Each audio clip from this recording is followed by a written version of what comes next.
नमस्कार शेतकरी मित्रांनो, मी ॲग्रिकॉस अक्षित निमसे. तर आज आपण एका शेतकऱ्याकडे आलो होतो. तर त्याची अशी समस्या आहे की आपलं ड्रीप जे चालू आहे त्याच्यामुळे आपले पूर्णपणे बेड भिजत नाही. तर याचं कारण आम्ही सापडत होतो, पाणी भरपूर होतं तरी बेड भिजत नाही. तर त्यांचं हे ड्रीप हे 3 वर्षापूर्वीचं जुनं झालेलं आहे.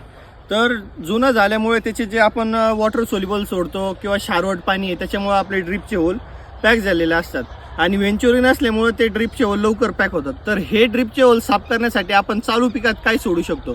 तर पूर्वा कंपनीचे ड्रीप सेवर हे असं प्रोडक्ट आहे की जे आपण चालू पिकामध्ये सोडू शकतो. तर त्याचे काही दुष्परिणाम आहेत का? तर नाही शेतकरी मित्रांनो, याचे कुठलेही दुष्परिणाम नाही. पण याचा फायदा असा की पिकाच्या मुळीला वाढण्यासाठी चालना देतं आणि जे आपलं अन्नद्रव्य आहे ते झाड चांगल्या प्रकारे अपटेक करतं. तर याचा कुठलाही दुष्परिणाम नाही. तसं आपण ॲसिड सोडायला गेलो तर ते आपल्या मुळीला हानी पोचवतं. तर आपण एकमेव असं प्रोडक्ट आहे ड्रीप सेवर का जे पिकाला हानी न करता